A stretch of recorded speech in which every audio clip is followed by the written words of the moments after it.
Welcome back. నిన్న బాధ్యతలు స్వీకరించిన తర్వాత ఏపీ సీఎంగా చంద్రబాబు నాయుడు తొలి రోజు 5 ఫైళ్లపై సంతకాలు చేశారు.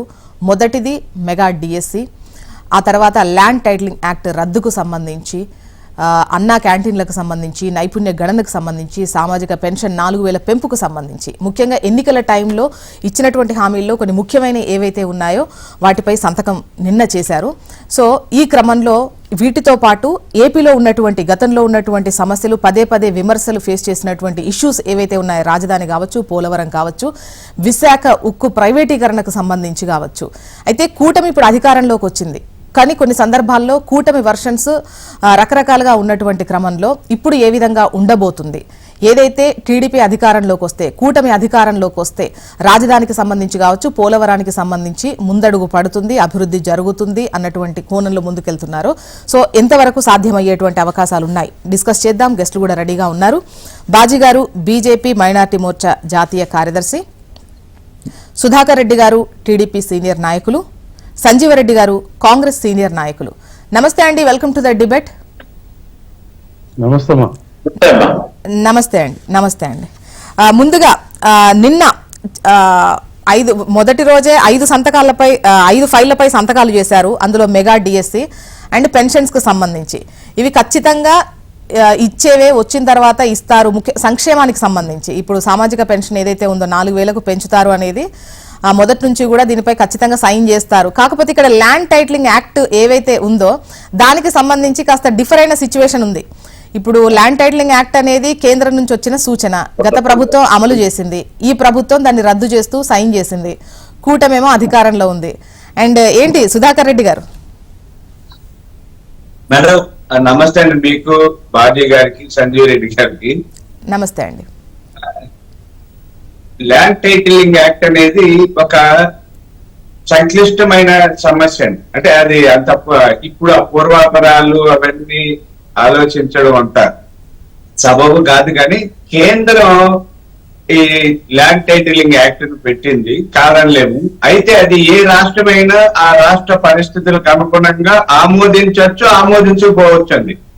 ఇక్కడ ఆ ల్యాండ్ టైటిలింగ్ అన్నది దాని వల్ల ఉన్న లాభ నష్టాలను ప్రభుత్వం చెప్పి ఉండాలి, ఎలా ఉంటది ఏమని అభిప్రాయాలు తీసుకోవాలి.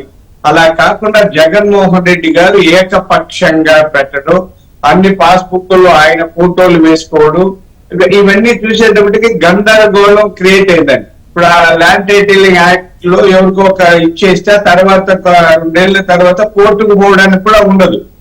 రెవెన్యూ అధికారులు ఏదైనా తప్పు చేసి నా భూమి మీ పేరుతో రాసేసి ఆన్లైన్ లెక్కించి నేను ఎక్కడో దూరంగా ఉండి ఒక 2 ఏళ్ళు చూసుకోకపోతే ఆ భూమి మీదే, ఆ తర్వాత నేనేం చేయలేను, కోర్టుకు పోలేను, మళ్ళీ రెవెన్యూ సెక్షన్స్ పోవాలి.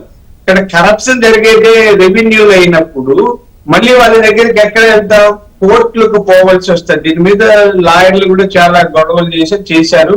ప్రజల్లో బాగా వ్యతిరేకత వచ్చింది. కాబట్టి అదే మామూలు ఇప్పుడున్న చట్టాలు చాలా అద్భుతంగా ఉన్నాయి, రెవెన్యూలో కొత్తగా చేయాల్సిన అవసరం లేదన్న ఉద్దేశంతో చేశారు. ఇది కేంద్రం అందరూ చెయ్యాలన్న ఇదే లేదండి, ఏ రాష్ట్రాల విషయం అది. అంటే కేంద్రం ఒక సూచన సలహా చేసింది, ఒక యాక్ట్ తీసుకొచ్చింది, ఇది అంటే ఇంప్లిమెంట్ చేయండి, అది రాష్ట్ర ప్రభుత్వాల ఇష్టం అని చెప్పినప్పటికీ అంటే ముందు వెనక ఆలోచించకుండా అంత ఈజీగా సజెస్ట్ చేయదు కదా రాష్ట్రాలకు.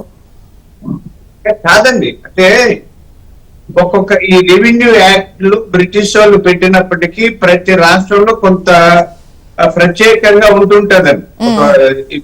ఒక చోట ఇప్పుడు అంటే ఎకరం అంటే ఎక్కడైనా 100 సెంట్లు ఉంటాయి, ఇక్కడ కుంటలు అంటారు, గజాలు అంటే రకరకాలు ఉంటాయి.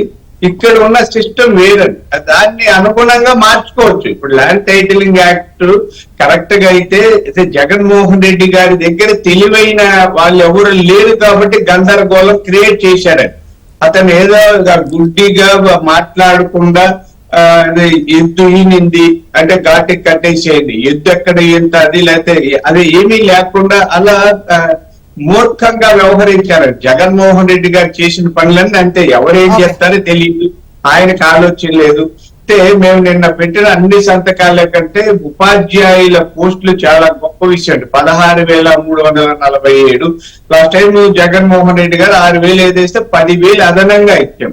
అలాగే పెన్షన్ కూడా ఆయన అప్పుడు పెన్షన్ పెంచుతామని సంవత్సరానికి 500 పెంచడం, మళ్ళీ ఆగడం, అది చేసి 3,000కి వస్తే మేము ఏకంగా 4,000 పెన్షన్ పెంచారు చంద్రబాబు నాయుడు గారు. అంటే కూటమిలో అందరి మద్దతు అనుకోండి. ఇది చాలా అద్భుతమైనది. అది పేదలకి లేదా వృద్ధులకి పెన్షన్ రావడం, అది కూడా ఎక్కువ. ఇప్పుడు రేట్లు పెరుగుతూ ఉంటే ఇంకెప్పుడో పాత కాలం కాకుండా వాళ్ళందరూ ఆదుకుంటున్నాం. అన్నింటికంటే ముఖ్యమైనదండి నైపుణ్య అభివృద్ధికి చాలా పెద్ద స్కిల్ డెవలప్మెంట్. ఈ రోజు ఇంజనీరింగ్ కాలేజీలో లేదా MBA కాలేజీలో, డిగ్రీ కాలేజీలో నుంచి వచ్చిన వాళ్ళల్లో ఆ కంపెనీలు ఆశించే స్థాయిలో నైపుణ్యాలు లేవండి. ఒక 10-20% కంటే మిగిలిన వాళ్ళకి ఆ నైపుణ్యాలు లేవు అన్నది జాతీయ స్థాయిలో గణాంకాలన్నీ చెప్తున్నది. మన రాష్ట్రంలో 310 ఇంజనీరింగ్ కాలేజీలు ఉన్నాయి, 1400 డిగ్రీ కాలేజీలు ఉన్నాయి, 267 పాలిటెక్నిక్ కాలేజీలు ఉన్నాయి, 516 IITలు. ఇవన్నీ 4 లక్షల మంది వస్తే వాళ్ళకి సరైన ఉద్యోగ కల్పనకు లేదు. అది ఇంకా అన్న క్యాంటీన్లు అందరికి పేదవాళ్ళకి అన్నం పెట్టే కార్యక్రమం. మొదటి సంతకాలు, ఈ 5 సంతకాలు ఒకసారి అంటే ఈ 5 సంతకాలకు సంబంధించి, అదే విధంగా ముఖ్యంగా అందులో ల్యాండ్ టైటిలింగ్ యాక్ట్ రద్దుకు సంబంధించి ఒకసారి సంజీవరెడ్డి గారి వర్షన్ తీసుకుందాం. సంజీవరెడ్డి గారు. జ్యోత్స్న గారు నమస్కారం అండి. నమస్తే అండి. ముందుగా మీకు, బాజీ గారికి, సుధాకర్ రెడ్డి గారికి నమస్కారం తెలియజేస్తూ, ముందుగా అధికార చరమాంకంలో చంద్రబాబు గారికి మరలా రాష్ట్ర ప్రజలు గురుతరమైనటువంటి బాధ్యత ఆయన మీద పెట్టారు. రాష్ట్ర చరిత్రలో ఏనాడు ఇవ్వనటువంటి మ్యాండేట్ ఇచ్చి మరలా ఈ రాష్ట్ర పునర్నిర్మాణానికి చంద్రబాబు గారికి అవకాశం ఇచ్చినందుకు ప్రజల్ని, అలాగే చంద్రబాబు గారిని తట్టుకుని ఆయన నడవగలిగే శక్తి చంద్రబాబుకు ఉంది. ఆయనకి శుభాకాంక్షలు తెలియజేస్తున్నా. అలాగే ఈ ప్రభుత్వం ఇంత పెద్ద మెజారిటీతో అధికారంలోకి రావడానికి కారణభూతుడైనటువంటి పవన్ కళ్యాణ్ మాట మీద నిలబడి ఓటు చీలనివ్వకుండా రాష్ట్రంలో ఉన్నటువంటి 3 పార్టీల్ని కూడా కలిపి ముందుకు తీసుకుని వెళ్లి అసాధ్యమైనటువంటి విజయాన్ని వాళ్ళు సాధించినందుకు, విజయదుందుకు భోగించినందుకు వాళ్ళ ముగ్గురిని కూడా అభినందిస్తూ, అలాగే బాజీ గారికి కొత్త ప్రభుత్వం ఏర్పాటు చేసిన దాంట్లో ఉన్నందుకు సుధాకర్ రెడ్డి గారికి అందరికీ కూడా శుభాకాంక్షలు తెలియజేస్తా ఉన్నా. సుధాకర్ రెడ్డి గారు చెప్పింది కరెక్ట్ అమ్మా. ల్యాండ్ టైటిలింగ్ యాక్ట్ చాలా డేంజరస్ యాక్ట్. అది సెంట్రల్ గవర్నమెంట్. అది జగన్మోహన్ రెడ్డి వెనక ముందు ఆలోచించకుండా దాన్ని ఆమోదించాడు. దాన్ని చంద్రబాబు గారు రద్దు చేయడం రాష్ట్ర ప్రజలందరూ కూడా, రైతాంగం అంతా కూడా ఆనందం వ్యక్తం చేస్తా ఉన్నారు. అయితే ఇప్పుడైతే రద్దు చేశారు కానీ మోడీ గారు డబుల్ గేమ్ ఆడతారు కాబట్టి దాన్ని ఎంతవరకు మనం నమ్మవచ్చు అనేది అక్కడ ఒకటి ఉంది. నిన్న ఇచ్చినాటిల్లో మెగా డిఎస్సి ప్రభుత్వానికి చాలా పెద్ద ఖర్చుతో కూడుకున్నటువంటి, రోడ్లో ఉన్నటువంటి రాష్ట్రం చిన్నాభిన్నమైనటువంటి ఈ పరిస్థితుల్లో 16,000 మందికి డిఎస్సి ఇవ్వడం అనేది చాలా ఆశ్చర్యకరంగానూ ఆనందంగానూ ఉంది నిరుద్యోగుల్లో. అది కూడా చాలా మంచి కార్యక్రమమే. అన్నా క్యాంటీన్ కూడా పేదవాడికి భోజనం పెట్టేది మంచి కార్యక్రమమే. ఇక సామాజిక పెన్షన్లు కానీ, లేదా సెన్సస్, టెక్నికల్ సెన్సస్ కానీ అన్ని కూడా జరగాల్సినయే. 5 సంతకాలు కూడా చాలా ప్రజలు ఆశించిన విధంగా ఆయన పెట్టాడు. ప్రజలందరూ కూడా చాలా హ్యాపీగా ఉన్నారు. అవన్నీ కూడా ప్రభుత్వం ఆమోదించాలనే మనం అనుకుంటాం. నిజంగా వచ్చి ఆయన కూర్చుని చైర్లో కూర్చుని 12 గంటలు అవ్వలేదు, 5 సంవత్సరాలు 5 నిమిషాలు అయిపోద్దని చెప్పి జగన్మోహన్ రెడ్డి గారు బయట మాట్లాడుతూ ఉన్నాడు. రాష్ట్రాన్ని, అన్ని రంగాలని సర్వనాశనం చేసి ఏమీ లేకుండా ఒట్టి ఖజానాతో అప్పచెప్పిందే కాకుండా ప్రజల తరఫున పోరాడాలంటే ఏం జరిగిందని పోరాడాలి? ఇప్పటి వరకు ఏం జరిగింది? ప్రజల తరఫున మీరు పోరాడడానికి నష్టం జరిగితే పోరాడొచ్చు. 2 తప్పులు చేశాడంటే ఏం చేశాడు ఆయన? 2 తప్పులు. చంద్రబాబు నాయుడు గారు మీ మీద గెలవడమే, 11 మంది సభ్యులను తెచ్చుకుని సిగ్గు చరం లేకుండా మెదలకుండా కూర్చోకుండా అప్పుడే విమర్శించడం ఏంటండి? కనీసం 6 నెలలు ఏ ప్రభుత్వానికైనా కనీసం 6 నెలలు టైం ఇవ్వాలి. టైం ఇచ్చి వాళ్ళు పొరపాటు చేస్తున్నప్పుడు మన సలహాలు ఇవ్వాలి తప్ప విమర్శించేటువంటి పరిస్థితి అప్పుడే లేదు. రాష్ట్రం సర్వనాశనం అయిపోయింది. రాజధాని కావాలి, పోలవరం కావాలి. పోలవరం పాపం అందరిదేనమ్మా, మాది కూడా. పోలవరం ఎలక్షన్ పాయింట్ గా ఉంచుకుంటున్నారు తప్ప పోలవరం కట్టాలని ఎవరు అనుకోవట్లా. ఇప్పుడు 4 నుంచి 14 వరకు ఉన్న మేమైనా కట్టొచ్చు, లేదు చంద్రబాబు అయినా కట్టొచ్చు, లేదు జగన్మోహన్ రెడ్డి అయినా కట్టొచ్చు.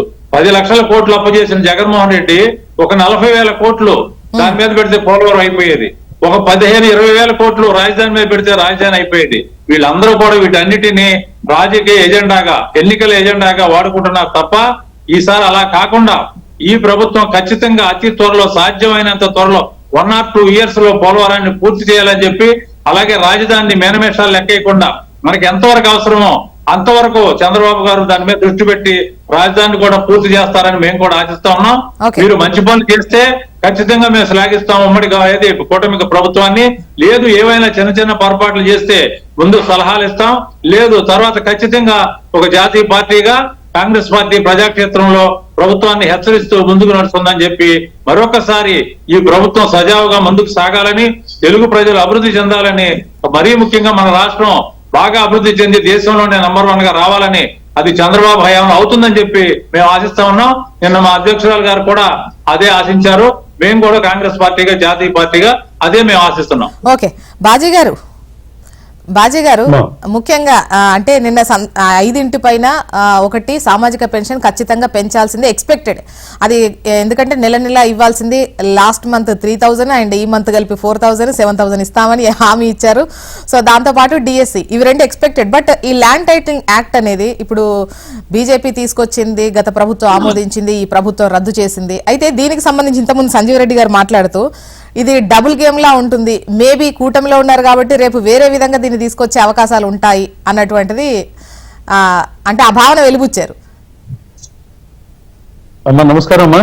అదేవిధంగా ప్యానల్ పెద్దలు సంజీవ్ రెడ్డి గారికి, రెడ్డి గారికి, చూస్తున్న వేసి కూడా మీ ద్వారా నమస్కారం తెలియజేస్తాను. శుభాకాంక్షలు అమ్మా. రాష్ట్రంలో ఇచ్చినటువంటి ప్రజల యొక్క తీర్పు ఏదైతే ఉందో ఈ తీర్పుని అందరూ ఆనందాత్మకంగా చేస్తున్నటువంటి పరిస్థితి కళ్ళ ముందు కనపడుతున్నటువంటి వాతావరణం. ఈ రోజు సంతకం చేసినటువంటి అంశాలలో ప్రధానమైనటువంటి అంశం భూ హక్కు చట్టం రద్దు. వాస్తవానికి ఇది సుధాకర్ రెడ్డి గారు చెప్పినట్టుగా కేంద్రం నిర్ణయం తీసుకుంది. దేశవ్యాప్తంగా ఉన్నటువంటి భూములన్నిటికీ కూడా ఒక నమూనా ప్రక్రియ జరిగేటువంటి క్రమంలో అదొక ఆధారభూతమైనటువంటి అంశాలను ఎవరైతే హక్కుదారులుగా ఉన్నారో వారిని గుర్తించి ఎంత స్థాయిలో వారికి భూమి ఉందనేది ఇదివరకు ఇందిరాగాంధీ గారు, సంజయ్ రెడ్డి గారికి కూడా గుర్తుంచుకోవాల్సింది. ఇందిరాగాంధీ గారి హయాంలో సీలింగ్ యాక్ట్ తీసుకురావడం జరిగిందమ్మా. సీలింగ్ యాక్ట్ లో కూడా ఎవరి భూమి ఎంత ఉంది, ఎవరి దగ్గర అధికంగా ఉంది, తక్కువ ఉందనేటువంటి లెక్కలు తీసినటువంటి పరిస్థితి. అయితే ఈ భూ హక్కు చట్టంలో అంశాలు కాదను. గతంలో ప్రధానమంత్రి కిసాన్ సమ్మాన్ యోజన కార్యక్రమం ఏదైతే జరిగిందో నేరుగా రైతుల అకౌంట్ వేసేటువంటి ప్రక్రియ కోసం ఇంతకు ముందే కేంద్రం ఈ రాష్ట్రంలో ఉన్నటువంటి 5 ఎకరాల లోపు ఉన్నటువంటి భూముల యొక్క యజమానులు ఎవరైతే ఉన్నారో వారి వివరాలు మొత్తం కూడా తీసుకోవడం జరిగిందమ్మా. ఈ రాష్ట్రంలో కౌలు భూములు, వ్యవసాయ భూములు, భూ యాజమాన్యం ఉన్నటువంటి అంశాల మీద జగన్ ప్రభుత్వం గందరగోళ స్థితి కలిగించింది. కాబట్టి ఎవరు రైతులు, ఎవరు యజమానులు అనేటువంటి దాని మీద, వాళ్ళకి ఇవ్వాల్సినటువంటి నష్టపరిహారం మీద అనేకమైనటువంటి అవకతవకలు జరిగినటువంటి క్రమంలో కానీ, లేకపోతే ఆ భూమి సంబంధించినటువంటి ఇన్సూరెన్స్ సంబంధించినటువంటి వ్యవహారం నష్టపరిహారం ఇచ్చేటువంటి క్రమంలో కానీ అనేకమైనటువంటి అవకతవకలు జరిగింది. వారిని విడదీసి వాళ్ళ మధ్య చిచ్చు పెట్టి గొడవలు రేపినటువంటి నేపథ్యంలో ఈ భూ యాజమాన్య హక్కు చట్టం ఏదైతే ఉందో దీన్ని ఒక పద్ధతైన క్రమంలో జరగలను. ప్రజలకు అనుమానం కలిగినటువంటి స్థితి ఎక్కడ కలిగిందంటే ఇల్లు నాది, బొమ్మ నీది, స్థలం నాది, బొమ్మ నీది, ఇంటి మీద ఉన్నటువంటి యాజమాన్యం నాది, బొమ్మ నీది, నీది మీ నాన్నది. ఈ దరిద్రం ప్రజలు భరించలేకపోయారు. ఎందుకంటే నా ఇంటికి నా తండ్రి పేరు లేకపోతే నా పేరు ఉండాలి కానీ నా స్వార్థానికి ఈయనోడో తీసుకొచ్చి, ఈయన బొమ్మ తీసుకొచ్చి, ఆ నాన్న బొమ్మ తీసుకొచ్చి చేసేటువంటి ప్రమాణం చేస్తే ప్రజలు ప్రమాదకరంగా పరిణమించిందనేటువంటి భయాందోళనకు గురైనటువంటి స్థితిలో ఇచ్చినటువంటి తీర్పు ఈ భూ హక్కు చట్టం. కేంద్రం తీసుకున్నటువంటి నిర్ణయాన్ని రాష్ట్రంలో ఈశాన్య రాష్ట్రాల్లో ఒక రకమైనటువంటి భూమి మీద హక్కు చట్టాలు ఉంటాయి, అదేవిధంగా గిరిజన ప్రాంతాల్లో ఒక రకమైన చట్టాలు ఉంటాయి, దళిత వర్గాల దగ్గర భూముల మీద కొన్ని హక్కు చట్టాలు ఉన్నాయి. అదేవిధంగా మిగతా వ్యవసాయ భూములు, మెట్ట భూములు చేసేటువంటి భూములకు సంబంధించినటువంటి పద్ధతులు కూడా వేరే ఉన్నాయి. రెవెన్యూ రికార్డులో ఉన్నటువంటి భూములని అనుసంధానం చేస్తూ ఆ భూమి మీద యాజమాన్యంగా ఉన్నటువంటి ఎవరైతే ఉన్నారో వాళ్ళని నోటీసులు ఇచ్చి వాళ్ళకి కావాల్సినటువంటి యాజమాన్యాన్ని కల్పించి వాళ్ళకి వివాదాలు లేకుండా పరిష్కరించడం కోసం రెవెన్యూ వెళ్ళాలి.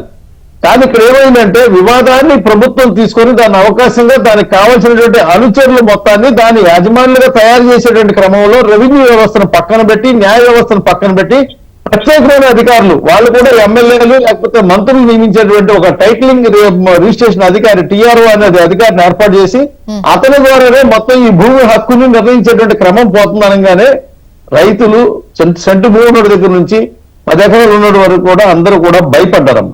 దీని ఫలితంగానే తమ భూములు తమ కాపాడుకోవాలని చెప్పి పక్క రాష్ట్రాల నుంచి ఇక్కడికి వచ్చారు, దేశ విదేశాల్లో ఉన్నటువంటి వాళ్ళు కూడా ఇక్కడికి వచ్చారు. వాళ్ళ భూమిని వాళ్ళు కాపాడుకోవడం కోసం భూమి కాపాడే వ్యక్తి ఎవరైతే ఉంటారో చూసుకుని ఈ రోజు చంద్రబాబు గారి నాయకత్వంలో, నరేంద్ర మోడీ గారి నాయకత్వంలో, పవన్ కళ్యాణ్ గారి నాయకత్వంలో ఎన్డీఏ ప్రభుత్వాన్ని ఇక్కడ ఏర్పాటు చేసుకున్నారు. ఓకే. సంక్షేమాన్ని ఇప్పుడు అంటే యాక్ట్ కు సంబంధించి ఇబ్బంది లేదు, కానీ ముఖ్యంగా వాళ్ళు అమలు చేసిన తీరుకు సంబంధించే ప్రజల్లో ఇంత వ్యతిరేకత వచ్చింది అని అంటున్నారు, అంతేనా?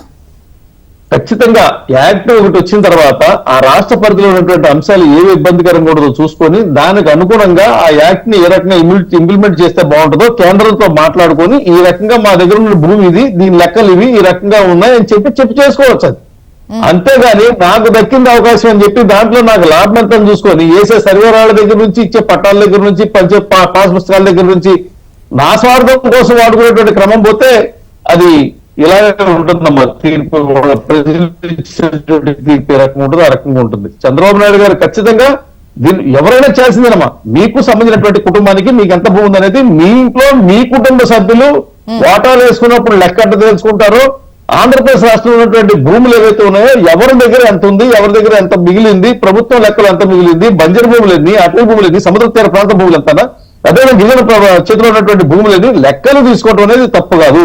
దాన్ని బట్టి వాళ్ళకి కావాల్సినటువంటి అవకాశాలు కల్పించాల్సిన బాధ్యత ప్రభుత్వం మీద ఉంది. అంతేగాని ప్రభుత్వం ఆ భూములు అడ్డం పెట్టుకుని తమ అధికారాన్ని చలాయించి వాళ్ళ మీద పెత్తనం చేసి ఆ డాక్యుమెంట్లు నా దగ్గర పెట్టుకుంటారని చెప్పేటువంటి పాప పాటలు ఏవైతే ఉన్నాయో దాని ఫలితాలు ఇలాగే ఉంటాయి. ఇది చేయకూడదని చెప్పి ప్రజలు తీర్పిచ్చారు. చంద్రబాబు నాయుడు గారు పథకాలకు సంబంధించి ఏమంటారు? ఎందుకంటే బీజేపీ మొదటి నుంచి కూడా ఈ పథకాలకు సంబంధించి ముఖ్యంగా సంక్షేమము అన్నదాన్ని కొంచెం పెద్ద ఎత్తున చేస్తే వాటిని ఫ్రీబీస్ కిందనే పరిగణిస్తుంది బీజేపీ, డౌట్ లేదు.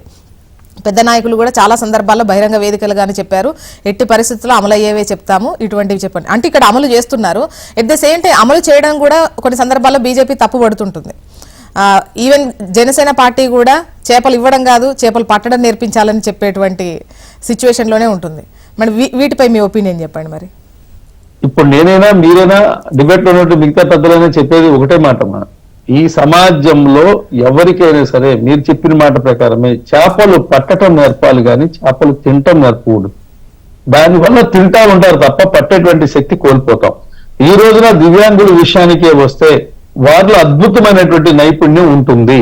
నైపుణ్యాభివృద్ధి శాఖ వాళ్ళకి ప్రత్యేకమైనటువంటి కార్పొరేషన్ ఏర్పాటు చేసినటువంటి పద్ధతిలోనే వాళ్ళకి కావలసినటువంటి అవకాశాలు, వాళ్ళకి రుణాలు ఇచ్చి వాళ్ళ దగ్గర శక్తిని తీసి వాళ్ళు చేయాలి. వాళ్ళు మనం అనేక మంది చూస్తా ఉన్నామా, వికలాంగులు అయినప్పటికి కూడా, వారు దివ్యాంగులు అయినప్పటికి కూడా ఏ పనిలో వాళ్ళు చేసేటువంటి అనేకమైనటువంటి గొప్ప వ్యక్తులు ఉన్నారని, వాళ్ళ యొక్క శక్తి సామర్థ్యాలు ఉన్నాయి. అవి వెలికి చేసినటువంటి బాధ్యత ప్రభుత్వం మీదే.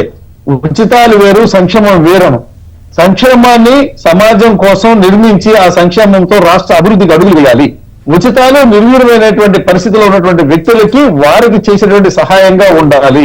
ఈ రోజు ఏదైతే ఉందో రాజకీయ ఆలోచన ప్రక్రియ ప్రకారం జరుగుతున్నటువంటి నిర్ణయాలు ఏవైతే ఉన్నాయో దీన్ని సమర్థవంతంగా నిర్వహించగలిగితే ఈ రెండింటి మధ్యలో ఉన్నటువంటి గీతను చెరిపేటువంటి అవకాశం ఉంటుంది. జ్యోత్స్న గారు, ఈ చెరిపేటువంటి శక్తి ఎప్పుడు వస్తుంది? నాకు అది ఉచితమా సంపాదన అనేటువంటి పరిస్థితి ఎప్పుడు వస్తుంది? ఆదాయ మార్గాలు పెంపొందించినప్పుడు వస్తాయేమో.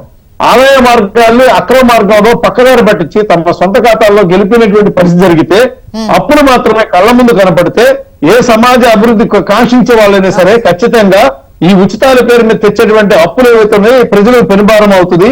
ఉచితంగా తెచ్చి కొంతమంది సమాజానికి ఇచ్చి ఎవరైతే మిగతా సమాజం ఉంటారో వాళ్ళ నెత్తి మీద అప్పులు వడ్డీలు వేసేటువంటి ప్రక్రియని ప్రజలు జీవించుకోరు. మీకు నష్టం నాకు నష్టం కలగకుండా నా పక్కవాడికి లాభం చేస్తే ఆమోదిస్తారు. నా పక్కవాడికి లాభం చేస్తూ నాకు నష్టం జరిగేటువంటి ప్రక్రియ జరిగితే ఖచ్చితంగా అతను బాధపడతాడు. ఈ బాధను తీర్చేటువంటి బాధ్యత ప్రభుత్వం తీసుకోవాలి. సుధాకర్ గారు, కొన్ని సందర్భాల్లో ముఖ్యంగా ఏపీకి అప్పు అన్నటువంటి అంశం ఇక్కడ నిధుల సమీకరణలో అది ఒకటి. ఈ క్రమంలో కొన్ని సంస్కరణలు చేసినప్పుడు కేంద్రం నుంచి ఖచ్చితంగా కొంత పరిధి పెరుగుతుంది, కాస్త అప్పు పుడుతుంది. సో గతంలో కొన్ని సంస్కరణలు చేసింది కూడా అందుకే మోటార్లకు మీటర్లు పెట్టడం, లైక్ కొన్ని సంస్కరణలు ఇచ్చినప్పుడు అంటే కొంచెం 0.5 పెరిగితే కనుక ఏమైనా అప్పు వచ్చేటువంటి అవకాశం ఉంటుంది అన్న గతంలో టీడీపీ విమర్శించింది కూడా. బట్ ఇప్పుడు కూటమిలో ఉన్నారు, గతంలో ఉన్నటువంటివి అవి ఉంటాయా ఉండవా అన్నటువంటి క్వశ్చన్. మేడం, సంక్షేమ కార్యక్రమాలు కొనసాగుతాయండి. సంక్షేమము అన్న మాట మన రాజ్యాంగంలోనే ఉంది. మంది సర్వసత్తాక గణతంత్ర సంక్షేమ లౌకిక రాజ్యం అని. సంక్షేమం లేకపోతే ప్రజాస్వామ్యానికి అర్థమే ఉండదండి. పేదలు, దళితులు, లేకపోతే అట్టడుగు వర్గాలు, బలహీనంగా ఉన్న వాళ్ళు, ఆర్థికంగా వెనకబడ్డ వాళ్ళు, చితికిపోయిన వాళ్ళని కొంత సమున్నతమైన స్థితికి తీసుకురావడం కోసమే ప్రజాస్వామ్యం ఉందండి. లేకపోతే రాజరికాలు అవే ఉంటాయి. అంటే మానవ వనరుల అభివృద్ధి అన్నది ప్రతి మనిషిలోనూ శక్తి ఒకేలాగా ఉంటదండి. మెదడు మీకైనా, నాకైనా, నరేంద్ర మోడీ గారికైనా, చంద్రబాబు నాయుడు గారికైనా అంతే బరువు ఉంటది. ఆ మెదడుని వాడుకోవడం అన్న దాని మీద ఆధారపడి ఉంటది. ఆ మెదడుని ఎలా వాడుకోవాలన్న దానికే విద్యా వ్యవస్థ ఉంది, నైపుణ్యాల అభివృద్ధి ఉంది. అలాగే శారీరక సామర్థ్యాలను కూడా పెంచి పోషించాలి. తిండికి లేని ఒక వ్యక్తి లేదా 3 పూట్ల తినలేని వ్యక్తులు ఈ దేశంలోనూ, రాష్ట్రంలోనూ, ప్రాంతంలో ఉంటే వాళ్ళు ఎదగలేరు, పని చేయలేరు, వాళ్ళు భారంగా తయారవుతారండి. మన ఇంట్లో కొంత పని చేయలేని వాళ్ళు, వృద్ధులు పడుకొని, నలుగురు పడుకొని ఉండి 2 పని చేస్తే నలుగురిని పోషించడం ఎంత కష్టం అండి.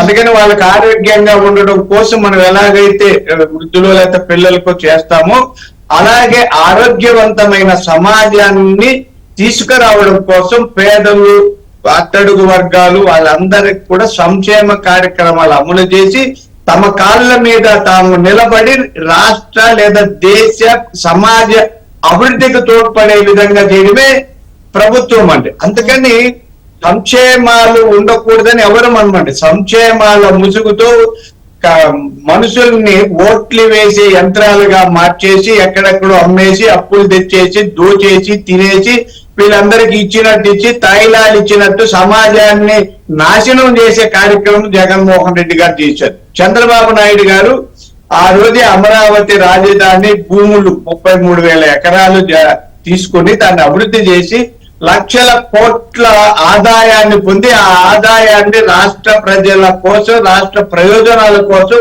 పెట్టాలని అనుకుంటే జగన్మోహన్ రెడ్డి గారు దాన్ని తొక్కేశారు, తొంగలో తొక్కేసి అభివృద్ధి లేక చేశారు. పోలవరం అభివృద్ధి అయ్యి ఉంటే ఆ ప్రాంత రైతులు బాగా అభివృద్ధి చెంది ఉంటారండి. కాబట్టి సంక్షేమ కార్యక్రమాల కొనసాగుతూ ఉత్పత్తిని పెంచి సంపద సృష్టించి అందరినీ ఉద్ధరించడమే చంద్రబాబు గారి లక్ష్యం అండి. ఓకే.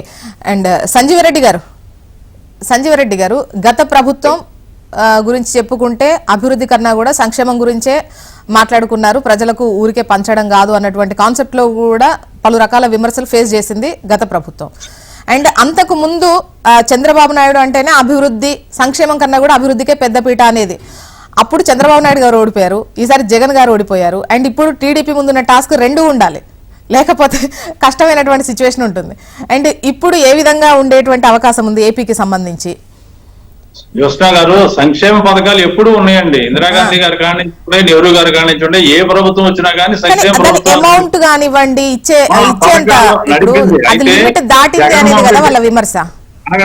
చంద్రబాబు నాయుడు గారు ఫెయిల్ అవడానికి, జగన్మోహన్ రెడ్డి ఫెయిల్ అవడానికి గవర్నమెంట్ కారణం ఏంటంటే ఈ పథకాలను నగదీకరణ చేశారు. నగదీకరణ చేసి వాళ్ళు మళ్ళా రిటర్న్ తీసేసుకున్నారు. లిక్కర్ ద్వారా, వేరు వేరు మార్గాల ద్వారా ఆ డబ్బంతా కూడా వాళ్ళ ఖజానాలో వాళ్ళకే చేరినందువల్ల అవి ఫెయిల్ అయినాయి. సంక్షేమ పథకాలుగా నడవాలమ్మా. అవి ఖచ్చితంగా సుధాకర్ రెడ్డి గారు చెప్పినట్టు ఖచ్చితంగా నడవాల్సిందండి. ఎవరు ఆపడానికి లేదు, నడపాల్సిందే. అయితే ఇక్కడ ఎంత విజయాన్ని కూటమి కట్టారో రాజకీయ పార్టీలుగా, అది వాడి యొక్క ఇష్టం, మనం దాన్ని కామెంట్ చేయలేము. గెలిచారు, మంచి మెజార్టీతో గెలిచారు. ఈ రాష్ట్రానికి సంజీవిని ప్రత్యేక హోదా అనేది ప్రతి ఒక్కరికి తెలుసు. ప్రత్యేక హోదా తెచ్చి తీరుతానని చెప్పి పవన్ కళ్యాణ్ గారు ఎన్నో సార్లు ఛాలెంజ్ చేసి చెప్పారు. మరి ఈ రోజున ఎన్నో అంశాలు వాళ్ళ ముందు ఉన్నాయి.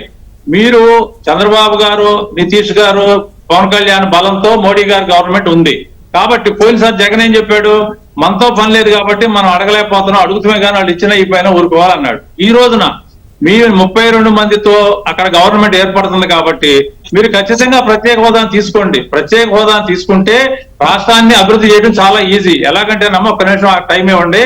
ఎలా అంటే కేంద్ర ప్రభుత్వ సంస్థలు వస్తాయి, ప్రైవేట్ సంస్థలు వస్తాయి, వారికి రాయితీలు ఉంటాయి కాబట్టి అడగకుండానే వచ్చి పరిశ్రమలు పెడతారు. నియోజకవర్గాల వారీగా కూడా కొన్ని వందల పరిశ్రమలు వచ్చినా కూడా మనం ఆశ్చర్యపడాల్సిన పని లేదు. అప్పుడు రాష్ట్ర ప్రభుత్వం తన పని చేసుకుంటూ పోవచ్చు. కేంద్రం నుంచి నిధులు వచ్చినా రాకపోయినా ప్రత్యేక హోదా ఉన్నప్పుడు ఆటోమేటిక్ గానే మేలు జరుగుతుంది. రాష్ట్రానికి ఎంత మేలు జరుగుతుంది, ఇన్ని లక్షల కోట్ల మేలు జరుగుతుందని ఎవరు అంచనా వేయలేరు. విపరీతంగా పరిశ్రమలు వచ్చేటువంటి అవకాశం ఉంటుంది. మనకి వనరులు ఉన్నాయి, సీ స్టోర్ ఉంది, క్యారిడార్ ఉన్నాయి, రేవులు ఉన్నాయి, వాటర్ రేవులు ఉన్నాయి, ఎన్నో ఉన్నాయి. అభివృద్ధి చేయడానికి ఎంతో అవకాశం ఉంది. అవన్నీ కూడా చంద్రబాబు గారికి తెలుసు. పవన్ కళ్యాణ్ గారు ప్రజలకు మాట ఇచ్చిన ప్రకారం మీ కూటమి ప్రభుత్వం మోడీ గారి దగ్గర ప్రత్యేక హోదా ఇవ్వాలి, విభజన హామీలు అమలు చేయాలి, రాజధానికి నిర్మాణానికి డబ్బులు కావాలి, పోలవరం ప్రాజెక్టు సాధ్యమైన తొందరగా నిర్మించాలి, అలాగే విశాఖ ఉక్కును కాపాడాలి, ఉత్తరాంధ్రకు సాయం చేయాలి, మన రాయలసీమ కూడా చేయాలి, ఉక్కు ఫ్యాక్టరీ తీసుకురావాలి, ప్రత్యేక జోన్ తీసుకురావాలి రైల్వేకి. ఇవన్నీ మీరు డిమాండ్లు పెడుతున్నారా? పెట్టకపోతే ఈ ప్రజలు మీకు ఇచ్చినటువంటి విజయం నిర్వీర్యం అయిపోతుంది, ఆవిరైపోతుంది. మీరు ప్రత్యేక హోదా అడగకపోతే కనుక అండ్ సంజీవ్ రెడ్డి గారు ఈ ప్రత్యేక హోదా గురించి అంటే ఇప్పుడు అడిగేటువంటి అవకాశం అంతగా కనిపించట్లేదు. అంటే అటువైపు అడుగులు నిధులు కావాలి, లేదంటే పరిశ్రమలు ఈ విధంగా అంటే ప్యాకేజ్ గతంలో ఏదైతే ఉందో దాని వైపే ఉన్నట్టు అనిపిస్తుంది. హోదా అనేది అంటే ముగిసిన అధ్యాయం అని గతంలో ఒకసారి చెప్పారు. ముగిసిన అధ్యాయం ఎలా అవుతుంది? ఒక ప్రధానమంత్రి ప్రారంభోత్సవంలో చెప్పిన మాట, పార్లమెంట్ లో ఇచ్చిన మాట, మోడీ గారు 10 సంవత్సరాలని ఇచ్చిన మాట ముగిసిన అధ్యాయం ఎలా అవుతుందమ్మా? ఎందుకు అంత పెట్టేందుకు ఆయనకి? ఒక రాష్ట్రానికి ఇస్తే ఏం పోతుంది? రాజధాని లేని రాష్ట్రం, ఈ రాష్ట్రానికి ప్రత్యేక హోదా ఇస్తే ఆయనకు వచ్చిన నష్టం ఏంటి? అయితే ఓకే, మేము 32 మంది విరమించుకోండి, మాకు సపోర్ట్ చేయండి, మేము ఇస్తాం. 1 నిమిషంలో ప్రత్యేక హోదా ఇస్తాం ఈ రాష్ట్రానికి. మేము 32 మంది మద్దతు మానేసేయండి మరి మోడీ గారికి. ముగిసిన అధ్యాయం ఏంటి? వాళ్ళకి అంత అండర్స్టాండింగ్ ఏంటంటున్నా? మీ మద్దతుతో ప్రభుత్వం ఏర్పడుతున్నప్పుడు, మీ కోరికలు వారు తీర్చలేనప్పుడు మీకెందుకు? వచ్చేయండి, మేము ఇస్తాం. 1 మినిట్ లో ప్రత్యేక హోదా ఇస్తాం, ఖచ్చితంగా చెబుతున్నా. అది కనుక వాళ్ళు చేయలేకపోతే మరలా వాళ్ళు తీసుకుని పోతారో వాళ్ళే పడతారు. విమర్శ కోసం కాదు, సబ్జెక్ట్ కోసం చెప్తున్నా. ఇది సలహా మాత్రమే. మీరు ప్రత్యేక హోదా ఆంధ్రుల హక్కు, అది అడిగి తీరాలి. మీరు ఖచ్చితంగా అడిగి తీరాలి. విభజన హామీలు వెంటనే అమలు చేయమని అడగాలి. సుధాకర్ గారు ప్రత్యేక హోదా డిమాండ్ మీరు పెట్టి తీరాల్సిందే అంట. మేడం, ఇది సంజయ్ రెడ్డి గారు చెప్పడం సబబే. అంటే సంక్లిష్టమైన సమస్య అండి ఇప్పుడు. ఎందుకంటే సంక్లిష్టమైన, ఎందుకంటే ప్రత్యేక హోదా వల్ల చాలా లాభాలు ఉన్నాయి, ఎవరు కాదనిలేవండి. మేమంతా డిమాండ్ చేసింది అదే. ఆ పరిస్థితులు ఆ రోజుల్లో నరేంద్ర మోడీ గారు ప్రత్యేక హోదా ఇవ్వలేమని చెప్పడంతో ప్రత్యేక ప్యాకేజ్ తీసుకుని అదేదో అయింది, అది పోయింది. ఇప్పుడు ప్రత్యేక హోదా తీసుకోవాలా, దానికి సమానమైన అవకాశాలు ఉన్నవి చేయాలా. ఇప్పుడు ప్రత్యేక హోదా రావడం వల్ల పరిశ్రమలు ఎక్కువ వస్తాయి, పరిశ్రమలకు రాయితీలు ఎక్కువ వస్తాయి అనేది ఒక యాంగిల్. అదే రాయితీల్ని రాష్ట్ర ప్రభుత్వం కూడా ఇవ్వచ్చు. ఇవ్వకూడదని ఏముందండి? మేము 2 ఏళ్ళు ఎవరి దగ్గర ట్యాక్స్ వసూలు చేయము అంటే కొంపలు మునిగేదేం లేదు. ఎందుకంటే అభివృద్ధి జరగాలనుకుంటే పరిశ్రమలు రావాలి. ఆ పారిశ్రామీకరణ నేపథ్యంలో చాలా ఓకే, ప్రైవేట్ వాటికి ఆ రాయితీలకు సంబంధించి స్టేట్ ఇవ్వచ్చు. At the same time state కి రావాల్సిన వాటిని సెంట్రల్ నుండి తెచ్చుకునే వాటికి సంబంధించిన వెసులుబాట్లు కూడా ఆలోచించాలి కదా సార్. ఇది మేడం, ఇప్పుడు ఇంత సబ్సిడీలు ఇట్లా రకరకాల స్కీమ్స్ ఉన్నాయి పరిశ్రమలకి. సంజయ్ రెడ్డి గారు చెప్పింది కరెక్ట్. ఇప్పుడు ప్రత్యేక హోదా అంటే నా స్థాయిలో, అంటే నేను ఇక్కడ స్పోర్ట్స్ పర్సన్ అండి, పార్టీ స్పోర్ట్స్ పర్సన్ గా నిర్ణయాత్మకమైన అంశాలని నేను ప్రస్తావించే శక్తి నాకు లేదండి. అందుకని అది బాజీ గారు అంటే మాకైతే ఏం డౌట్ కనిపించట్లేదు. ఎందుకంటే గతంలో కలిసి ఉన్నప్పుడు కూడా ప్రత్యేక హోదా నుంచి ప్యాకేజ్గా మార్చేశారు. అండ్ 10 ఏళ్ల తర్వాత ప్రత్యేక హోదా అన్నటువంటి అంశం ఎన్నికల తర్వాత కూడా పెద్దగా అటు టీడీపీ నుంచి కావచ్చు, ఈవెన్ బీజేపీ రాష్ట్ర స్థాయి నేతల నుంచి కావచ్చు పెద్దగా వినిపించట్లేదు. కానీ ప్రజలు కూడా ఈ హోదా అన్నటువంటి అంశం, రాష్ట్ర అభివృద్ధిలో హోదా అనేది చాలా ఇంపార్టెంట్ అన్నటువంటి అంశంలో ప్రజలు కూడా కాస్త ఫోకస్డ్ గానే ఆలోచిస్తున్నట్టున్నారు. ఇక్కడ మీకు విషయం చెప్పాలమ్మా, ఇప్పుడు ఎవరు ఏం చేసినా ఇక్కడ ఒకటి ఏంటంటే ఇందాక వారు చెప్పినట్టుగానే జగన్మోహన్ రెడ్డి గారు ఏ విధంగా అయితే తొందరగా షాకులో నుంచి బయటకు వచ్చేసి, తీర్పు షాకులో నుంచి బయటకు వచ్చి మళ్ళీ అసలు రూపాన్ని మొదలెట్టారో, ఇప్పుడు కాంగ్రెస్ పార్టీ నాయకులు కూడా అదే ఆలోచనకు వచ్చేసారు. ఇప్పుడు ఎందుకంటున్నామంటే ఎన్నికలలో ఏ అంశం అయితే ప్రజలను ప్రభావితం చేసి ఎన్నికల్లో ప్రజలు ఓట్లు ఇచ్చారో ఆ అంశాల మీద దృష్టి పెట్టుకోవాల్సినటువంటి అవసరం ఉందాం. ఇవాళ వెంటనే విభేదించండి, వెంటనే బయటకు వచ్చేయండి, వెంటనే ప్రభుత్వాన్ని పడగొట్టండి, 1 నిమిషంలో ఇచ్చేస్తాం అనేటువంటి కాంగ్రెస్ ఆలోచన చూసుకుంటే ఎందుకంటున్నామంటే 10 ఏళ్ళు అయిందండి విభజన చట్టం అయిపోయిన తర్వాత. ఈ 10 ఏళ్లలో ఒక 3 ఏళ్ల పాటు తెలుగుదేశం పార్టీతో ఉన్నటువంటి భారతీయ జనతా పార్టీ ఒక మిత్రత్వం ఏదైతే ఉందో ఆ రోజున కూడా ఇదే అంశం మీద తేడా వచ్చినప్పుడు దానికి ముందు వారు మాట్లాడినటువంటి అంశాలు ఏవైతే జరిగినాయో ప్రజల ముందుకు ఇద్దరు వెళ్ళినటువంటి పరిస్థితి. ప్రజలు ఇద్దరు కాదు, మీరు చేయాల్సింది వేరే ఉందని చెప్పని ఒక్కసారి అవకాశానికి ఇచ్చినట్టు దగ్గర 23 మంది పార్లమెంట్ సభ్యులు ఇచ్చినటువంటి పరిస్థితి కూడా ప్రత్యేక హోదా కూడా వాళ్ళ ప్రత్యేకమైన ఎజెండా.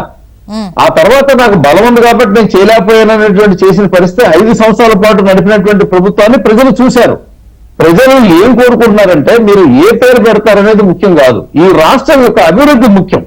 మీరు ఏ రకంగా అయితే ఈ రాష్ట్రంలో ఉన్నటువంటి మౌలిక సదుపాయాలను పెంచుతారు, విద్యా సంస్థల పరంగా ఉన్నటువంటి ఇప్పటి వరకు ఇచ్చినవి కాకుండా ఇంకేమన్నా ఇవ్వగలుగుతారా, ఈ మీరు చెప్పినటువంటి మాటల ప్రకారం విభజన చట్టం ఉన్నటువంటి కాంగ్రెస్ పార్టీ చేసినటువంటి విభజన చట్టంలో ఉన్నటువంటి అంశాలు ఏవైతున్నాయో వాటిని మీరు ఫుల్ఫిల్ చేయగలరా, వారు చేస్తారని చెప్పినవి మిగిలినవి పోలవరం హోదా గాని, పోలవరానికి ఇచ్చే నిధులు గాని, 100% శాతం ఖర్చులు గాని, లేకపోతే ఇవాళ విశాఖపట్నం రైల్వే జోన్ గాని, లేకపోతే ఇవాళ ఉక్కు ఫ్యాక్టరీ గాని, సంబంధించిన ప్రతి అంశాన్ని కూడా ఈ రాష్ట్రంలో ప్రజలు ఇచ్చినటువంటి ఆశీర్వాద అధికార కూటమి పీఠం ఏదైతే ఉందో ఇది సమస్యను పరిష్కరించే దిశగా పోతుంది. అంతేగాని విభేదాలతో కూడినటువంటి అన్నప్రసన్న రోజున ఆవకాయ పచ్చడి పెట్టినట్టుగా ప్రభుత్వంలో సీట్లో కూర్చొని మునిపితే మీరు ప్రత్యేక హోదా గురించి ఏం చేశారు, మీరు దాన్ని కాలేదంటే చెప్పండి, మీరు 5 నిమిషాల్లో మీకు ఇచ్చేస్తారని చెప్పినటువంటి మాట ఏదైతుందంటే 10 ఏళ్ల నుంచి కాంగ్రెస్ పార్టీ అనేక హామీలు చెప్తా ఉంది. ప్రతి ఒక్కరికి ఇల్లు ఇస్తారని చెప్పింది, ప్రతి ఒక్కరికి లక్ష ఇస్తారని చెప్పింది, ప్రతి ఇంట్లో ఉద్యోగం ఇస్తారని చెప్పింది. ప్రజలు నమ్మలేదు. ప్రజలు ఎవరిని నమ్మితే వారు అధికారంలో ఉంటారు, వారు చేస్తారు. ప్రజలు ఎందుకు నమ్ముతారు? మీరు ఏదైనా సరే మాకు న్యాయం చేయగలరు, మాకు మంచి చేయగలుగుతారు, మా అభివృద్ధిని కాంక్షించగలుగుతారని చెప్పి నమ్మేటువంటి పరిస్థితి. ఇవాళ ఉత్తరాది రాష్ట్రాల్లో భారతీయ జనతా పార్టీ తగ్గినటువంటి లెక్క ఏదైతే ఉందో, దక్షిణాది రాష్ట్రాల్లో అసలు అడిగే పెట్టలేనటువంటి భారతీయ జనతా పార్టీ ఒరిస్సాలో అధికారాన్ని చేజిక్కించుకున్నటువంటి పరిస్థితి కానీ, తమిళనాడులో తెచ్చుకున్నటువంటి ఓట్ల శాతం కానీ, కేరళలో ఓటింగ్ చేసినటువంటి అకౌంట్ కానీ, తెలంగాణలో తెచ్చుకున్నటువంటి 8 పార్లమెంట్ సీట్లు కానీ, ఆంధ్రప్రదేశ్ లో తాకినటువంటి ఎన్డీఏ కూటమి కానీ, ఇదంతా ప్రజాభిష్టం మేరకు జరగాలి, ప్రజాభిష్టం మేరకే మనం నడవాలి. అలా కాకుండా మనం ఏదైనా తేడా మాట్లాడితే జగన్మోహన్ రెడ్డి గారిలాగా అయిపోతా ఉండే ఆంధ్ర రాష్ట్రం. సంజయ్ రెడ్డి గారు, ఇప్పుడు మా బాజీ నాకు కావాల్సినాడు ఏదో తంటాలు పడుతున్నాడులే పార్టీని సపోర్ట్ చేయడానికి, కానీ ప్రత్యేక హోదా ఇస్తానని పవన్ కళ్యాణ్ చెప్పలేదా? ఓట్ల ముందు మీరు ఎందుకు చెప్పలేకపోయారు ఇవ్వమని? అప్పుడు ఓట్లు ఎందుకు చెప్పలేకపోయారు? చెప్పొచ్చు కదా మరి. ఎందుకు తెలంగాణలో 8 సీట్లు కొట్టారా? ఎలా కొట్టారు? కవితని జైల్లో పెట్టి కేసీఆర్ ఓట్లన్నీ తీసేసుకుని మీరు 8 సీట్లు గెలిచారు. ఎన్ని ప్రభుత్వాలను కోల్దోశారు మీరు? 10 సంవత్సరాల నుంచి ఏం చేశారు? ఈ రాష్ట్ర ప్రభుత్వానికి చంద్రబాబుకి ఏమైనా హెల్ప్ చేశారా మీరు? జగన్ కి చేశారు. ఏ విధంగా చేశారు? ఎఫ్ఆర్బిఎం దాటిచ్చి 10 లక్షలు అప్పు ఇచ్చి ఆడిని పేకాడిచ్చారు. అప్పు మీరు ఇచ్చి ఆడితో పేకాడిచ్చి రాష్ట్రాన్ని నాశనం చేశారు. 10 సంవత్సరాలు ఈ రాష్ట్రానికి ఏం చేసింది బీజేపీ అంటే? శూన్యం. మీరు గెలిచారా? పవన్ కళ్యాణ్ చంద్రబాబు గెలిచారు, మీరు గెలవటం ఏంటయ్యా? వాళ్ళు వేసిన భిక్షతో 8 తీసుకున్నారు. మీరు ఒక్క సీట్ కూడా రాదు. మాలాగా మీకు కూడా ఒక్క సీట్ కూడా రాదు ఈ రాష్ట్రంలో. ఎందుకు వచ్చింది మీకు? వాళ్ళిద్దరూ మీరేదో ఒరగబెడతారని, మీ పోలీసులను తీసుకొచ్చి ఓట్లు సరిగా వేపిస్తారని చెప్పి ఫ్రీ అండ్ ఫెయిర్ ఎలక్షన్ కోసం మిమ్మల్ని కూటమిలో కలుపుకున్నారు. అసలు మీరెందుకు వాళ్ళకే? తెలుగుదేశంకి పవన్ కళ్యాణ్ మీరు అవసరంలా? మీతో పనే లేదు, ఒకటితో పనే లేదు. సంజయ్ రెడ్డి గారు ఒక్క నిమిషం. బాజీ గారు, సోరెన్ గారు జైలుకి ఎందుకు వెళ్ళారు? కేజ్రీవాల్ దాంట్లో మనీష్ సిసోడియా జైలుకి ఎందుకు వెళ్ళారు? అటువైపు వెళ్తే ఎవరు అధికారంలో ఉన్నప్పుడు ఎంతమందిని టార్గెట్ చేశారు అనేది మాట్లాడుకోవాల్సింది. అట్లా కాదండి. ఎక్కడన్నా ఇప్పుడు ఒక మాట చెప్తానండి. అవినాష్ రెడ్డి ఎందుకు జైలుకి వెళ్ళలేదయా? సిబిఐని ఎందుకు కట్టడి చేశారు? ఎందుకు వెళ్ళారు జైలుకి? ఓకే, సంజీవ్ రెడ్డి గారు ఒక్క నిమిషం. బాజీ గారు, ఈ జైల్లో ఈ ఒకరినొకరు అధికారంలో ఉన్నప్పుడు టార్గెట్ చేసుకోవడం ఇది పరిస్థితి ఏమంటే ఇక్కడ జోస్నా గారు నన్ను మాట్లాడి ఉండే, ఆయన పెద్ద ఆయన మరి నాకు అవకాశం ఇవ్వాలి కదా. మాట్లాడండి. రెండోది ఏంటంటే ఏమంటారంటే ఇప్పుడు ఎవరు ఎందుకు వెళ్ళారో, ఎవరు ఏం చేశారో ప్రజలు నమ్ముతారు, ప్రజలు చేస్తారు. ప్రజలు ఇక్కడ ప్రజా కూటమిలో తీసుకున్న నిర్ణయాల్లో ఏ సీట్లు ఎవరు పోటీ చేయాలని చెప్పి తీసుకున్న నిర్ణయాల్లో అది ప్రజల అభిష్టం మేరకు గెలిపోవటాలు కూడా జరుగుతాయి. మీరు ఇప్పుడు చేశారు కదా, సాక్షాత్ మీ అధ్యక్షురాలు ఎందుకు ఓడిపోయారని మేము అడగట్లేదు కదా. ప్రజలు అప్పుడు ఎవరైనా ఓడిపోతారు. అరే మీరు ఓడిపోతే గొప్ప, మేము గెలిస్తే తప్ప అంటే ఎట్లా గురించి? ఎవరు గెలిచిన గెలిచేట్టు కానీ ఓడిపోయిన ఓడిపోయినట్టు ప్రజలు కాదన్నప్పుడు సంజీవ్ రెడ్డి గారు, సుధాకర్ రెడ్డి గారు, మీరు ఆ దేశ సంగతి మీకు ఎందుకండి? మీరు రాష్ట్ర సంగతి చెప్పండి. దేశ సంగతి మీకు ఎందుకు? సంజీవ్ రెడ్డి గారు ఒక నిమిషం. బాజీ అదే గారు. ఇక్కడ జోత్స్న గారు బాజీ గారు, ఒక్క నిమిషం. నా స్థానం ఆంధ్రప్రదేశ్ యొక్క రాజకీయాలు సంబంధించినటువంటి అంశాలు. అదే విధంగా మా సుధాకర్ రెడ్డి గారి స్థానం కూడా ఆంధ్రప్రదేశ్ యొక్క రాష్ట్ర రాజకీయాలు. ఆయన ఏం చెప్తున్నారు? పెద్దలు తీసుకున్న నిర్ణయాల ప్రకారం మేము నడుపుతా ఉన్నారు. మా స్థానాలు అయ్యే. మేము దేశం ఏంటి, అయోధ్య ఏంటి, ఉత్తరప్రదేశ్ ఏంటి, కేజ్రీవాల్ ఏంటి, కవిత ఏంటి, ఇవన్నీ మాకెందుకండి? ఇప్పుడు వారు మాట్లాడడానికి సోనియా గాంధీ బాజీ గారు గారు, మీరు జాతీయ పార్టీలో ఉన్నారు కాబట్టి జాతీయ అంశాలను కూడా మీరు ప్రస్తావించారా? తెలంగాణ పేరు ఎవరెత్తారు? సుధాకర్ రెడ్డి గారు ఇక్కడ ఎత్తారు, నేను ఎత్తాను, నువ్వే ఎత్తావు. దక్షిణాది రాష్ట్రాల్లో జోత్స్న గారు ఇప్పుడు, ఇక్కడ గెలుపోటముల విషయానికి వస్తే దక్షిణాది రాష్ట్రాల్లో భారతీయ జనతా పార్టీ గెలిచినటువంటి తీరు చెబుతుంటే ఒక్క నిమిషం. మీరేదో వాళ్ళు భిక్ష ఇచ్చారు, బాజీ గారు, వాళ్ళు ఓకే, భిక్ష అదే, ఇచ్చారు, అదే, ప్రేమ అదే, ఇచ్చారు, ఆ మేము పాయింట్ వాళ్ళకి ఇచ్చాము, వదిలేస్తే. వాళ్ళు మాకు ఇచ్చారు, మేము జోత్స్న గారు ఒక్క నిమిషం. ఇక్కడ ఏంటంటే బాజీ గారు, ఆ పాయింట్ ఒక వదిలేస్తే ముగ్గురు కలిసి మామూలుగా వాళ్ళు దేశవ్యాప్తంగా ఇష్టపడ్డ- ఉన్నటువంటి వ్యతిరేకత, సానుకూలత ఈ అంశాలకు సంబంధించి కొన్ని రాష్ట్రాల్లో మీకు వచ్చినటువంటి సీట్లు వాటి ప్రస్తావన తెచ్చారు కదా. సో అందుకోసం అనుకోకుండా ఇద్దరు కూడా జాతీయ రాజకీయాల వైపు వెళ్ళిపోయారు. అవును, సో ఆయనే ఎత్తాడమ్మా, నేను ఎత్తలేదు. అనలేదు సంజయ్ రెడ్డి గారు. ఇక్కడ మీకు ఒక విషయం నేను ఏం చెప్తా అంటే, ఎందుకు అన్నామంటే మోడీ గారు మాట ఇచ్చారు అనేటువంటి మాట 10 తీసుకొచ్చినప్పుడు సంవత్సరాలు నడిచిన మేము మాట. 2018లో మట్టి ముంత నీళ్ళ ముంత. అవునండి, మీ ఇంకో మాట కూడా మీకు ఒక మాట చెవులేరు పడింది. 2018లో అరుణ్ జైట్లీ గారు పార్లమెంట్ లో ముగిసిన అధ్యాయం మేము ఇవ్వలేమని చెప్పి ఎన్నికలకు వెళ్ళాం. మా ప్రజలు మమ్మల్ని ఓడించారు, అక్కడ అయిపోయింది.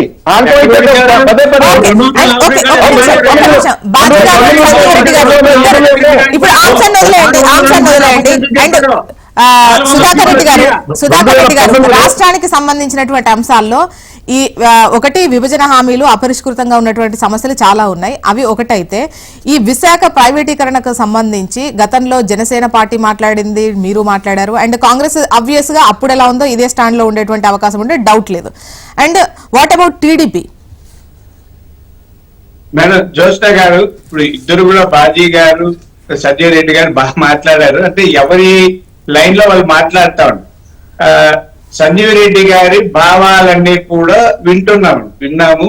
అంటే ఏ ప్రభుత్వం అధికారంలో ఉన్నా, చంద్రబాబు నాయుడు గారు ఉన్నంటే కాంగ్రెస్, బీజేపీ లేదా జగన్మోహన్ ఎవరున్నా ఇలాంటి సహేతుకమైన విమర్శల్ని, సలహాలని స్వీకరించక తప్పదని. ఇప్పుడు సంజీవ్ రెడ్డి గారి అభిప్రాయాల్ని స్వీకరిస్తాము, మరొకరు ఎవరైనా విమర్శలు వస్తే కూడా స్వీకరిస్తాం. అందుకనే పబ్లిక్ రిలేషన్స్ ఒక వ్యవస్థ ఉంటుంది, INPR ఉంది కదా, సమాచార శాఖ. ఇలాంటివన్నీ తీసుకొని ప్రభుత్వానికి నివేదించడం, ప్రభుత్వం దాని మీద చర్చించి అంటే ఏది ఎప్పుడు చేయాలో చేస్తారు. చంద్రబాబు నాయుడు గారు ఎవరిని ఈ విమర్శలుగా తీసుకోరు, అన్ని స్వీకరిస్తారు.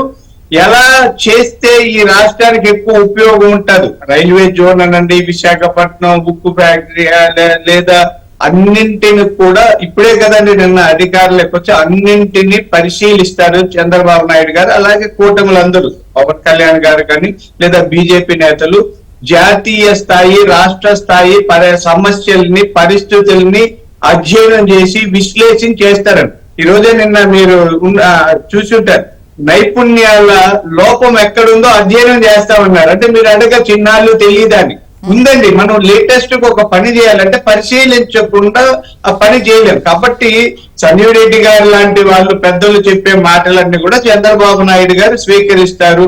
కేబినెట్ లో ఉమ్మడిగా నిర్ణయాలు తీసుకుంటారు, దాని మీద చర్చిస్తారు. ప్రత్యేక హోదా లేకపోతే రైల్వే జోను, విశాఖ ఉక్కు, వీటిల్లో ఏ పరిస్థితుల్లో మనకు అనుకూలంగా మన రాష్ట్రం అభివృద్ధి చెందాలంటే అవసరం కదండి, రైల్వే జోన్ అవసరం, విశాఖ ఉక్కు ఫ్యాక్టరీ అవసరం, లేదా కడపలో కూడా ఒక ఉక్కు ఫ్యాక్టరీ పెట్టాలి. ఇవన్నీ అవసరాలు ఉంది. ఈ అభివృద్ధి కోసం అవసరమైన అందరి సలహాలను తీసుకుని విమర్శల్ని కూడా సలహాలుగానే భావించి వాటిని విశ్లేషించి సరైన సమయంలో సహేతుకమైన నిర్ణయాలు తీసుకొని రాష్ట్రాన్ని అభివృద్ధి చేస్తాం, ప్రజల ఆకాంక్షలు నెరవేరుస్తాం. ఎందుకంటే ఏ రాజకీయ పార్టీనా తిరిగి మళ్ళీ ఎన్నిక కావాలంటే 5 ఏళ్ల తర్వాత జగన్మోహన్ రెడ్డి గారి మాదిరి మూర్ఖంగా, మొండిగా తాను పట్టిన కుందేటికి 3 కాళ్ళు అంటూ వ్యవహరిస్తే మాకు కూడా ప్రజల నుంచి తిరుగుబాటు వస్తుందండి. అందుకని ప్రజల సంక్షేమాన్ని కూడా ఏ నాయకుడైనా విమర్శల్ని కూడా సలహాలుగా స్వీకరించి విశ్లేషిస్తాం. సమగ్రమైన అభివృద్ధి కోసం అవసరమైన ప్రతి అంశాన్ని చంద్రబాబు నాయుడు గారు మంత్రివర్గంలో పరిశీలించి సరైన నిర్ణయాలు తీసుకుంటారు. ఓకే. అండ్ బాజీ గారు, ఇప్పటి వరకు అంటే వాయిస్ ఒక లెక్క ఉంటుంది, ఇప్పుడు కూటమి అధికారంలో ఉంది, ఇప్పుడు వేరుంటుంది. ప్రతిపక్షాలు ఎప్పుడూ కూడా ప్రజల వాయిస్ తోని ఉంటాయి. వాటన్నిటికీ ఆ విమర్శలకు ఖచ్చితంగా సమాధానం చెప్పాల్సిన పరిస్థితి ఇకపై ఉంటుంది. గతంలో బీజేపీ వ్యవహరించిన అంటే సిచ్యువేషన్ కి ఇప్పటికి డిఫర్ అవుతుంది. సో ఈ క్రమంలో సంజీవ్ రెడ్డి గారు చెప్పినవి ఖచ్చితంగా మీరు సలహాలుగానే తీసుకోవాలి. వారు అడగాలి, మేము చెప్పాలండి, తప్పే లేదు.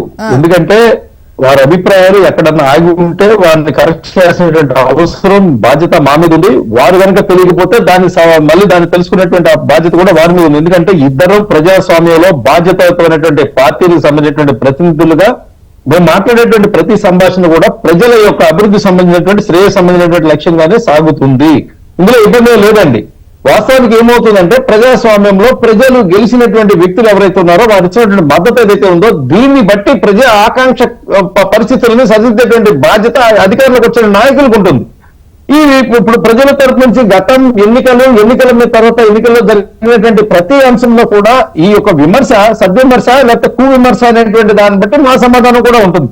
ఇక్కడ మనం ఏమంటామంటే ఈ దేశంలో పరిపాలించేటువంటి అవకాశం, రాష్ట్రంలో పరిపాలించేటువంటి అవకాశం కూటమికి కానీ లేకపోతే ఒక పార్టీకి కానీ ఇచ్చేటువంటి నిర్ణయం ఏదైతే ఉందో ఆ నిర్ణయాన్ని రాజకీయ పరిస్థితుల ప్రభావితమైనటువంటి సంబంధించినటువంటి అభివృద్ధి లక్ష్యంగానే సాగుతుంది. ఈ రాష్ట్రంలో కూడా అదే విధంగా 3 పార్టీలు కేంద్రంలో ఉన్నటువంటి అధికారుల భాగస్వామ్యం ఉన్నటువంటి తెలుగుదేశం పార్టీ, జనసేన పార్టీలతో కలిసి ఈ రాష్ట్రంలో భాగస్వామ్యం ఉన్నటువంటి అదే భారతీయ జనతా పార్టీ భాగస్వామ్యంతో కలిసి ఖచ్చితంగా ఈ రాష్ట్ర అభివృద్ధి కట్టుబడి ఉంది, చేస్తుంది. ఇందులో మూడో మాట లేదండి. ఏ తప్పులైతే గత ప్రభుత్వం చేసిందో ఆ తప్పులు చేయడానికి ఈ ప్రభుత్వం ఎట్టి పరిస్థితిలో సాహసించదు. అదేవిధంగా కింద స్థాయి నుంచి క్షేత్రస్థాయి నుంచి ఉన్నత స్థాయి వరకు ఉన్నటువంటి ప్రతి లెక్కను కూడా సరిచేస్తుంది. మంచి ప్రభుత్వాన్ని ప్రజలకు ఇచ్చి ప్రజల స్వయం సమృద్ధి మౌలిక వసతులు మెరుగుపరిచి ఈ రాష్ట్రాన్ని అభివృద్ధి గామికి నిలబెట్టడం కోసం కంకణబద్ధులై ఉంటారనేది వాస్తవమైన విషయం అండి. ఓకే, సంజీవ్ రెడ్డి గారు చెప్పండి. సంజీవ్ రెడ్డి గారు, అంటే ఇక మున్ముందు ఒకటి ఇంతకుముందు మీరు అన్నారు కాంగ్రెస్ కు సంబంధించి అండ్ ఎన్నికలకు ముందు ఒక లెక్క ఉండే, ఎన్నికల్లో ఇన్ని సీట్లు కానీ ఇంత పర్ఫార్మెన్స్, ఈవెన్ ఎన్నికలు అయిన తర్వాత కూడా ఎగ్జిట్ పోల్స్ అంచనాలకు కూడా ఇంత పెద్ద నెంబర్ రాలా. అంటే ఇండి కూటమి ఓవరాల్ గా చూస్తే ఈవెన్ కాంగ్రెస్ కూడా 99 వరకు వచ్చాయి. అంటే ఇదే గనక ఎస్టిమేషన్ కానీ ముందుంటే ఏపీలో గనక పొజిషన్ వేరేలా ఉండేదా కాంగ్రెస్ ది? ఇప్పుడు పొజిషన్ కోసం కాదమ్మా, రాజకీయ పార్టీలు ప్రయత్నం చేస్తాయి, గెలుపోవటములు సహజం. ఏమున్నా కూడా అధికారం ఉంటేనే పని చేయగలుగుతాం కదా సార్. కానీ అవసరం లేదమ్మా, ఒక జాతీయ పార్టీగా జాతీయ భావాలు ఉంటాయి మాకు కానీ బాధ్యత కానీ. అయితే 10 సంవత్సరాలుగా మోడీ గారి రాష్ట్రానికి ఏమీ చేయలేదు. ఈ రోజున మోడీ గారికి అవసరమైంది కాబట్టి వీళ్ళిద్దరిని బాగా కౌగులించుకుని చేస్తున్నాడు. మేము చెప్పేది మీరు అన్నట్టుగా సలహాగా తీసుకోవాలి తప్ప విమర్శ కోసం కాదు. అంటే ప్రత్యేక హోదా మేము ఇస్తామంటున్నాం కదా, మీరు అటు ఎందుకు మద్దతు ఇస్తున్నారనే మాట చెప్పాను. కానీ మీ ప్రభుత్వం పడేయాలనో ఇంకోటి దురుద్దేశాలు మాకేం లేవు. మరి మోడీ గారు 400 సీట్లు వస్తాయని చెప్పాడు, 400+ అని చెప్పాడు. వచ్చినాయా? మరి రాలేదు కదా. సుధాకర్ రెడ్డి గారు చక్కగా విశ్లేషించారు. విమర్శలన్నింటినీ కూడా తీసుకుంటాం, వాటిల్లో ఉన్నటువంటి క్రీమ్ తీసుకుని మేము లైన్ లో పెట్టి మాట్లాడతాం. గతంలో లాగా జరగనేమో, ఖచ్చితంగా చేస్తాం. మేము కోరుకునేది కూడా అదే, ఈ ప్రభుత్వం ముందుకు సాగాలి, రాష్ట్ర ప్రజలకు మేలు జరగాలి. ఇక్కడ ఒకటే మాట గుర్తుపెట్టుకోవాలి మీరు ఇరుపక్షాలు కూడా. బీజేపీని వదిలేసేయండి, మన తెలుగుదేశం పవన్ కళ్యాణ్ గుర్తుపెట్టుకోవాల్సింది రాష్ట్ర ప్రజల ఆకాంక్ష. నేను చెప్తున్నా, మీరు ఒక్కసారి ఆలోచించండి. ప్రత్యేక హోదా ముగిసిపోయిన అధ్యాయం అనేది వాళ్ళు చెప్పేటువంటి పూటకపు మాట. అది నమ్మాల్సిన పని లేదు. ఒక ప్రధానమంత్రి తలుచుకుంటే ఇస్తే కాదనేది ఎవరండి? ఇస్తే ఎవరు వద్దంటారు? పరవాణం పెట్టి మళ్ళా స్వీట్ పెడితే వద్దంటారా ఎవరన్నా? ఎవరు వద్దనరు. కాబట్టి ఖచ్చితంగా అడగాలి. రాష్ట్ర ప్రజలు కోరుకుంటున్నారు ఇప్పటికీ ఎప్పటికీ. అది ఎవర్ గ్రీన్ కి రాష్ట్రంలో ఉంటది. ప్రత్యేక హోదా బదులు ప్రత్యేక ప్యాకేజీ తీసుకున్నందువల్లే చంద్రబాబు ఆ రోజున అధికారం కోల్పోయాడనే సంగతి మీరు మర్చిపోకూడదు. కేంద్ర ప్రభుత్వం కట్టాల్సిన పోలవరం నేను ఎందుకు కడతానన్నాడు, ప్రత్యేక హోదా ఎందుకు వద్దన్నాడు, ఎందుకు ప్యాకేజ్ తీసుకున్నాడు. ఓకే, ప్యాకేజ్ ఇచ్చారా? పోనీ ప్యాకేజ్ ఇవ్వలేదే. ఏమిచ్చారు? విధించారు అంతే. 33 సార్లు సుధాకర్ రెడ్డి గారు మీకు గుర్తుందో లేదో, చంద్రబాబు నాయుడు గారు ఢిల్లీ వెళ్ళి 33 సార్లు ఇంటర్వ్యూ అడిగితే ఒక్కసారి కూడా ఇంటర్వ్యూ ఇవ్వనటువంటి నరేంద్ర మోడీ ఈ రోజున వచ్చి వాటేసుకుంటున్నాడంటే వాట్ ఈస్ దిస్? ఏముంది దీని వెనక? మీరు ఆలోచించుకోండి ఒకసారి. ఏ పార్టీతో మీరు సింగిల్ బాగా తీసుకొస్తున్నారు సంజయ్ రెడ్డి గారు. ఆవేశం కాదు, ఆక్రోశం. ముందు ప్రస్తుతానికి మీ పార్టీని బతికించుకోండి ముందు ఆంధ్ర రాష్ట్రంలో. 33 సార్లు పక్క పార్టీల సంగతి, గెలిచిన పార్టీల సంగతి సుధాకర్ రెడ్డి గారిని మా చెప్పానండి. సంగతి మీకు ఎందుకంటే మీ సంగతి చూసుకోండి, మేము బాగానే ఉన్నాం. మీ సంగతి చూసుకోండి, మా మా సంగతి సంగతి ఎట్లా చూసుకోవాలి మాకు తెలుసు. ఓకే, ఫైనల్ గా సుధాకర్ గారు కంక్లూడ్ చేయండి. ముందు సుధాకర్ గారు మీ దుకాణం పూర్తి కాకుండా చూసుకోండి ముందు మా సంగతి ఎందుకు? పూర్తి అవుతుంది, అదే రెండేళ్లు ఓకే. దాటితే ఎవరి దుకాణం పూర్తి అవుతుందో చూద్దాం. ఏం పర్లేదు, మేము బ్రహ్మాండంగా ఉంటాం. మీరేం కంగారు పడమాకండి, మేము బ్రహ్మాండంగా ఉంటాం. అట్లాగే అట్లాగే ఉంటారు. అండ్ ఫైనల్ గా సుధాకర్ గారు కంక్లూడ్ చేయండి.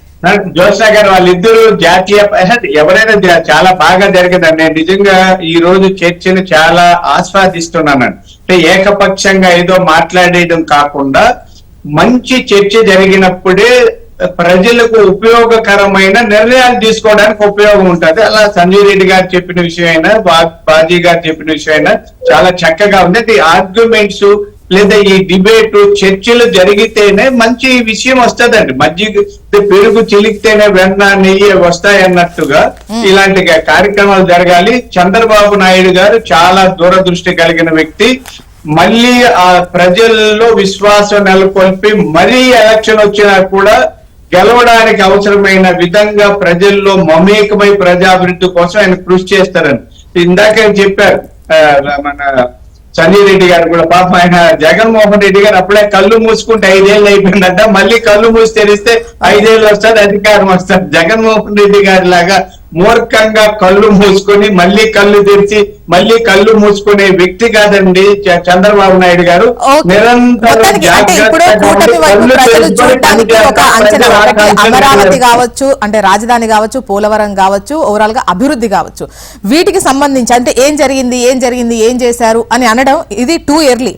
బట్ మున్ముందు మాత్రం ప్రజలు చూస్తూ ఉంటారు అది ఎవరు చేసినా కూడా. And thank you so much అండి డిస్కషన్ లో పార్టిసిపేట్ చేసినందుకు సుధాకర్ రెడ్డి గారు, సంజీవ్ రెడ్డి గారు, బాజీ గారు. థ్యాంక్ యూ అండి.